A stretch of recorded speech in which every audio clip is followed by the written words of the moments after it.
রঞ্জন আসবে, সেই আনন্দে এই ফুলটি তোমায় দিল।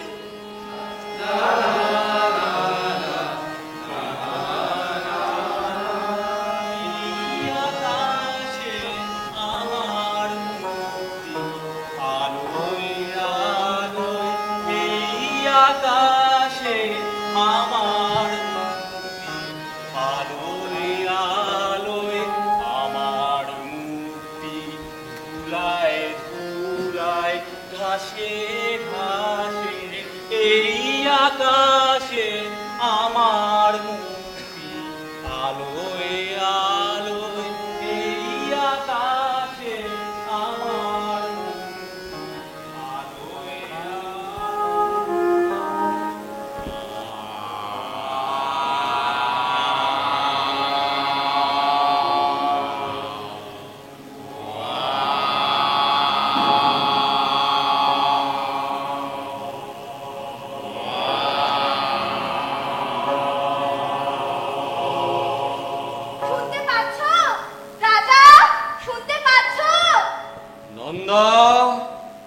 শুনতে পাচ্ছি, বারে বারে ডেকো না আমায়, আমার সময় নেই।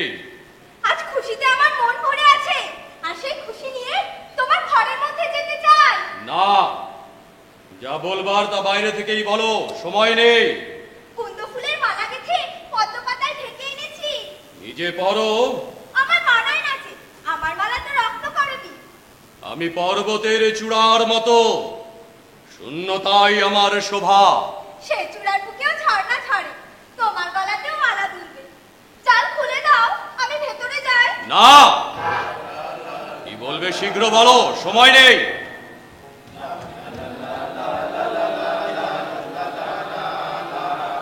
রাজা, দূর থেকে ওই গান শুনতে পাচ্ছ? কিসের গান? পৌষের গান। পৌষের গান। ফসল পেকেছে যে, কাটতে হবে, তারই ডাক। ডাক দিয়েছে আয় চলে আয় আয়, ও ওদের ডাক দিয়েছে আয় চলে আয় আয়, কালারে সার ভরেছে আজ ফাঁকা ফসলে মরি আয় আয় আয়, ও ওদের ডাক দিয়েছে আয় চলে আয় আয় আয়, ও ওদের ডাক দিয়েছে আয় চলে আয়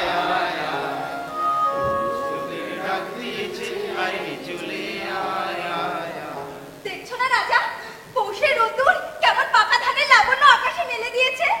তুমিও বেরিয়ে এসো রাজা, তোমায় মাঠে নিয়ে যাই। কি হলো রাজা, মাঠে যাবে না? আমি মাঠে যাব, কোন কাজে লাগবো? মাঠের কাজ তোমার যক্ষপুরীর কাজের চেয়ে ঢের সহজ। সহজ কাজটাই আমার কাছে অনেক কঠিন। যাও যাও, আর বেশি কথা বলো না, সময় নেই। অদ্ভুত তোমার শক্তি রাজা।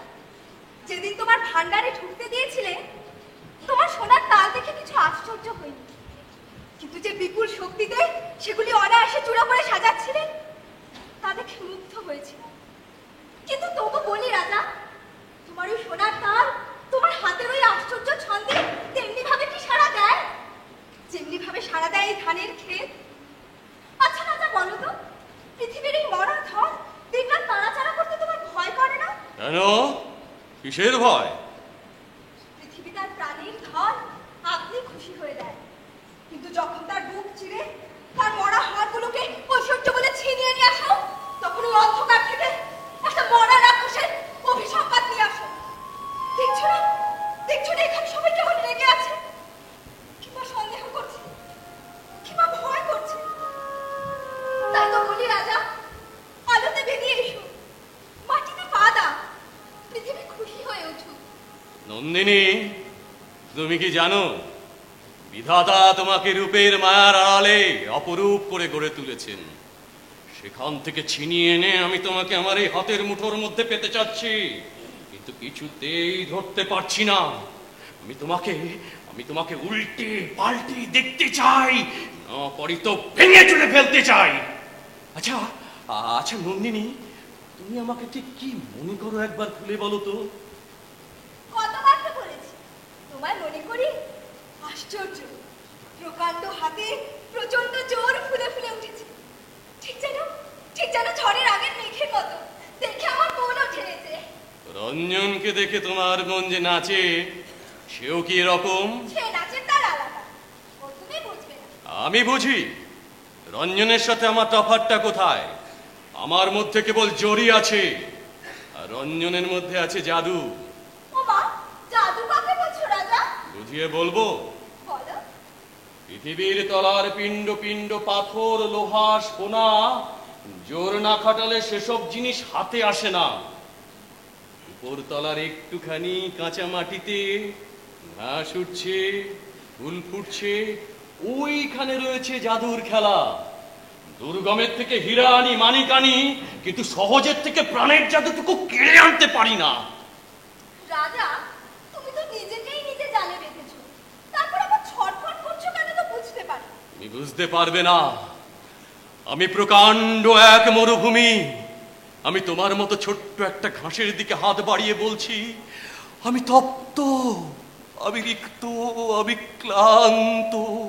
সে কি, তুমি ক্লান্ত? কই তোমাকে দেখে তো তা বোঝা যায় না। আমি তো বাইরে থেকে কেবল তোমার জোরটাই দেখতে পাই। শক্তির ভার নিজের অগোচরে নিজেকে কখন যে পিষে ফেলে সে কি আমি বুঝেছিলাম? একটা পাহাড় ভূমিকম্পের টানে মাটির নিচে তলিয়ে যেতে পারে। নন্দিনী, নন্দিনী, আমি তোমার মধ্যে একটা জিনিস দেখেছি যা ঠিক এর উল্টো। কি দেখেছো? ছন্দ।